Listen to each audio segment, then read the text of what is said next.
Citizen wise मैं Tanzania की राष्ट्रपति सामिया सुलूहू हसन 4 दिवसीय यात्रा पर भारत में पहुंची है। इस दौरान प्रधानमंत्री नरेंद्र मोदी ने समग्र द्विपक्षीय संबंधों को बढ़ावा देने पर ध्यान केंद्रित करते हुए सोमवार को राष्ट्रपति सामिया सुलूहू हसन के साथ व्यापक बातचीत की। इस द्विपक्षीय बैठक के दौरान दोनों देशों के बीच कई अहम समझौते पर सहमति बनी, जहां पीएम मोदी और तंजानिया के राष्ट्रपति डॉक्टर सामिया सुलूहू हसन की उपस्थिति में हैदराबाद हाउस में दोनों देशों के बीच समझौता ज्ञापनों का आदान प्रदान किया गया। मालूम हो कि दोनों देशों में डिजिटल डोमेन, संस्कृति, खेल, समुद्री उद्योग और व्हाइट शिपिंग सूचना साझाकरण में सहयोग प्रदान करने वाले 6 समझौते पर हस्ताक्षर भी किए। राष्ट्रपति सामिया हसन जी, दोनों देशों के डेलीगेट्स, मीडिया के साथियों, नमस्कार।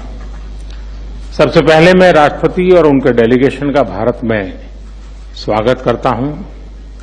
तंजानिया के राष्ट्रपति के रूप में ये उनकी भारत की पहली यात्रा है, किंतु वे भारत और भारत के लोगों से लंबे अरसे से जुड़ी हुई है। भारत के प्रति उनका यह लगाव और प्रतिबद्धता हमें हर क्षेत्र में हमारे संबंधों को और मजबूत करने के लिए प्रेरित कर रहे हैं। अफ्रीकन यूनियन के G20 में स्थायी सदस्य के रूप में जुड़ने के बाद पहली बार हमें किसी भी अफ्रीकन हेड ऑफ स्टेट का भारत में स्वागत करने का अवसर मिला है। इसलिए इस यात्रा का महत्व हमारे लिए कई गुना बढ़ जाता है।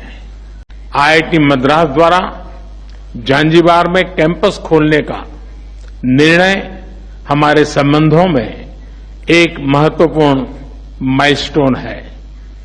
यह केवल तंजानिया के लिए ही नहीं, बल्कि क्षेत्रीय देशों के छात्र छात्राओं के लिए भी हाई क्वालिटी एजुकेशन का हब बनेगा। दोनों देशों की विकास यात्रा का एक बड़ा आधार टेक्नोलॉजी है। आज डिजिटल पब्लिक गुड्स शेयरिंग पर हुए समझौते से हमारी साझेदारी को बल मिलेगा। मुझे खुशी है कि यूपीआई की सक्सेस स्टोरी को तंजानिया में अपनाने के लिए कदम उठाए जा रहे हैं। फ्रेंड्स, रक्षा के क्षेत्र में हमने 5 ईयर रोडमैप पर सहमति बनाई है। इसके माध्यम से military training, maritime cooperation, capacity building, defence industry जैसे क्षेत्रों में नए आयाम जुड़ेंगे।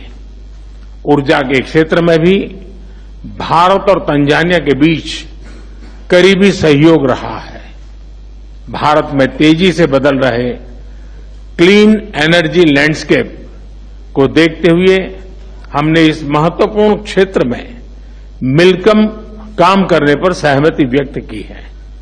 मुझे खुशी है कि तंजानिया ने भारत द्वारा G20 समिट में लॉन्च की गई ग्लोबल बायोफ्यूल अलायंस से जुड़ने का निर्णय लिया है। साथ ही तंजानिया द्वारा लिए गए इंटरनेशनल बिग कैट अलायंस से जुड़ने का निर्णय से हम बिग कैट्स के संरक्षण के लिए वैश्विक